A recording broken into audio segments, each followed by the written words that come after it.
Hey co-reporters, or if you're new here, welcome newbie. So Kail and Lowry and Chris Lopez are fighting like cats and dogs, and it truly is a sight to behold. Listen, I don't even know where to start. I hope I am going in order. So Chris released an episode of his podcast where he announced the birth of his third son, and Kail released an episode of her podcast where she went in on him for allowing her kids to be sick for multiple days without giving them medical attention, without being there for them, and without even letting her know about what was happening. So in the latest episode of the Coffee Convos podcast, she starts off by saying straight out of the gate that she is ready to talk SHIT, and obviously that was about Chris. So also at the top of the episode, she confirms that she is back shooting with Teen Mom 2, and this I think really is going to be a big moment for the upcoming season of the show, because as we're all aware, Chris is also shooting for the show and Kail has been holding out, but I think the reason why she now wants to film is because this has gotten her extremely furious. And yeah, I'm excited to see both sides of the story play out in the upcoming season of the show. So how Kail even found out that their children were sick was because Chris's mom called her via FaceTime for the first time in well over a year. She's like, this is strange, so I'm gonna pick it up and see what is going on. And she says that right off the bat, when the mom called, she could see that Lux was very visibly sick. There was something in his face that gave it away. She was being very unusually coy on the show, saying that she didn't want to put his business out there by saying exactly what it was that Lux was sick with, that she could very obviously see.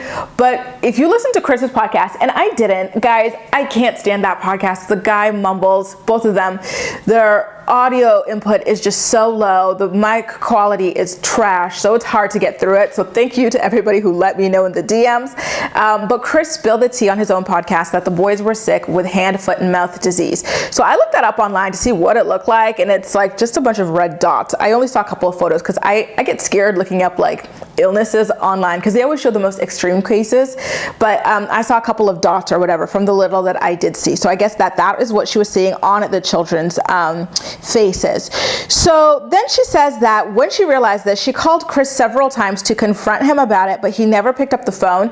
So she decided to make the executive decision to drive the 1 hour over to his mother's house in order to pick up Lux and go and take him to the urgent care clinic. But when she arrived at the house, according to Kail, Creed was not there with Lux, and neither was Chris. So she goes, first of all, my child is sick, but you left him sick at home with your mom, and on top of that, you separated the brothers from each other for what reason? So you can go to your girlfriend's house and only bring one of your sons over with you, leave the other one to be sick all alone? Honestly, I'm with Kail on this. That is incredibly disturbing, and it actually makes me question how often Chris would separate the children, right? Because it's bad enough that all of these kids have all of these different dads and they're always shuffling around, and the only time that they're ever together, all four of them, is when they have a couple of days at Kail's house. But then to go and further separate them after that as brothers and probably create some kind of like complex for Lux, like a favoritism complex or whatever, that he might feel like Creed is preferred and everything, is not a good idea whatsoever. Kail clarifies that another reason she was so pissed off about this is because it goes against their custody order. Chris is supposed to have both children with him at his mom's house under her supervision at all times, and he very obviously was not doing that because he took one of the kids with him to his girlfriend's house. I'm kind of curious what you guys' theories are as to why Chris would not have sought medical attention or advice or contacted Kail about the kids or anything like that, and their illness that they were very obviously going through, because you know, my theories are, number one, he thought that they would kind of run their course, only last a couple of days, and they'd be good. Number two, he probably also thought, you know, maybe his health insurance isn't that great, and you know, I don't know, maybe he's already pushed the limits with what he can put on his health insurance, and he doesn't work really, right? He doesn't really make money, so maybe he was worried about not being able to pay for it. I don't know, or maybe he was scared of a fight, Kail blaming him for this. I really don't know, but I'm really curious what you guys' own conspiracy theories are about why he would allow those kids to just be sick for several days on, and why he would even need to go and see his girlfriend while his kids are sick rather than have her come over to the house to drop by for a little bit. I don't know, the whole thing is very weird, but I digress. Now, Kail Kail says that they did ultimately end up taking the boys to the urgent care clinic together, and this is where things get really weird. The doctor says that Lux is fine, he is sick, but he's fine, but Creed is too young to have a fever of 100+ degrees, and so they had to be transferred over to the emergency room to deal with that. And Chris, according to Kail, was very nonchalant about the entire thing. She says that while she was very anxious and worried in the waiting room, Chris was on Instagram stories doing one of his usual lame ass Q&As where he plays victim to everything in his life that it is that he has chosen for himself. And that would have pissed me off. Like, I don't even know what I would have done if I were in the same situation. His parenting style is negligent at best, in my humble opinion. It's a mess, you know, what it is that he did with those kids. You know, apparently the kids were in the fevers of 100+, and also like just so tired, not able to eat, like not enjoying themselves, like nothing. And he just left them like that for several days and then just went about his day. Like, that's disturbing, to say the least. Later on in the podcast, Kail talks about how she didn't want Lux even going to school with how his face looks right now. So I am assuming that he's got the bumps and stuff like that. But again, Kail was not really disclosing what his issue was. She didn't disclose that he had hand, foot, and mouth disease. Chris is the one that disclosed that.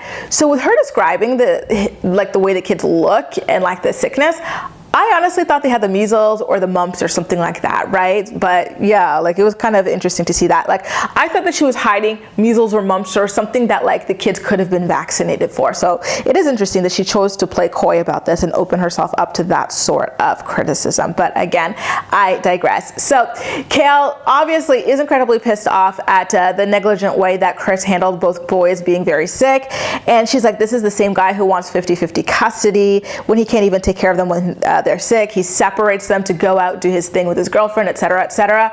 I'm with her. I would be pissed as all hell as well. Honestly, the fact that an unemployed man who lives in his grandmother's attic wants 50-50 custody and doesn't want to get a job to take care of his kids, to me is a joke in and of itself. It's crazy. So she really does emphasize here that Chris is in contempt of their parenting order and everything. And I kind of felt like it was a little bit of a warning shot, letting Chris know that she might have something in the works for him with her lawyers in order to have him pay for what it is that he put these boys through. And I'm curious, do you guys think that that would be the smart move for her? Going through the legal system to say, listen, I can't trust this man with my kids when they're sick, because look at the way that he behaved in this particular instance. I really want to know what you guys would do if you were put into that same situation. I know that I would be seeing red, so I can't say that I blame her for this, especially with everything that Chris has kind of done over the years in regards to the boys, and him always like playing victim online as if he's being persecuted and just doing his best and everything like that, when he's not, right?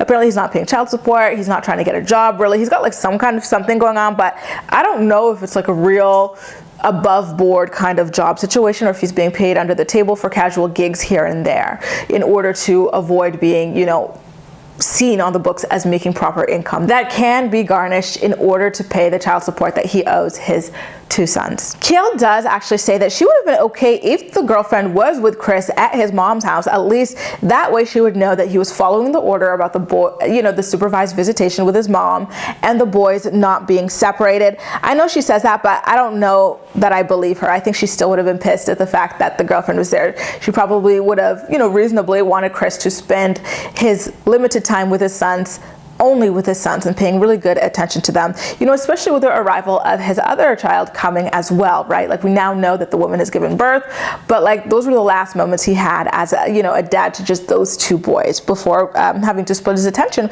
with another newborn. So again, Kail is now claiming that she would never try to interfere with his relationship. Like, she doesn't understand why he's like sneaking around and stuff. But sis, you're the one that leaked the pregnancy on Instagram because you were being petty. You're the one that's constantly taking shots on the girl on TikTok because you're petty Betty. So don't give us that. We know you very well. That is absolutely not true.